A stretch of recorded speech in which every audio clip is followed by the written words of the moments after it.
पहले ये बताओ कि अपना चारों पांचों सखी कहाँ के रहने वाली छिवा? अरे बहन, अपना चारों पांचों सखी में सबसे बड़ बहन तू ही छा।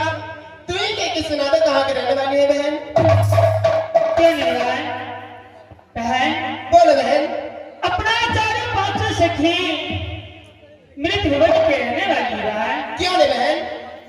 जब चारों पांचों सखी मृत भवन में निकली, जब 4-5 साल की चारों पांचों सखी हुई, उस दिन से शिवबा को मंदिर में पूजा करने की जाती थी।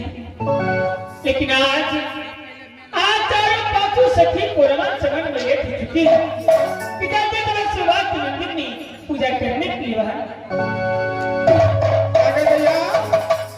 कथी काली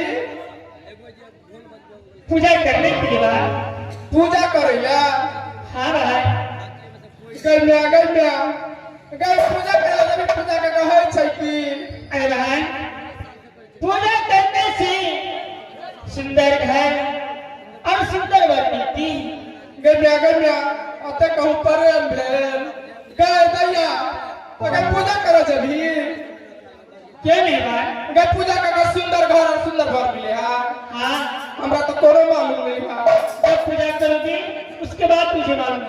गम्या ए बार नहीं बुझे छी दैया गए बार जो हम बुझती है तो तोरे से हम पूछती है तो गए पिया बुझे छी पिया। हां गम्या अगर पिया के नहीं बुझेगा ठीक है कहि छगा अगर सेनुरे खबला किया जेला कैसे ने गई ढा लेली स्वामीनाथ बुझे छी स्वामीनाथ। हां गम्या हम कुटना वाला सब गए मैं बोलना के स्वामीनाथ हम बुझे छी बढ़िया जगह के कथी के कहै छै हे हम परसु गेल छले खोपा बुझली।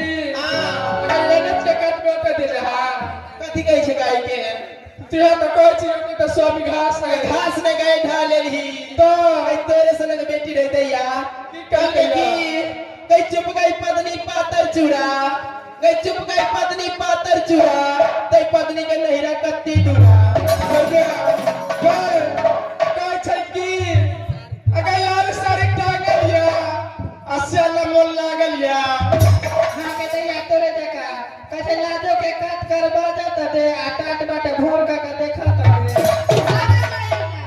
ये कहै छै कि जो बैठा छी मोरा पर मोना में छौरा पर गए छोटकी गिर के मोटना गए दैया ती घर के मालूम है कि गए बैठे छी बोरा पर और मन जाए जवान का छौरा पर तो तैयोर हम की कहै छै मालूम छा।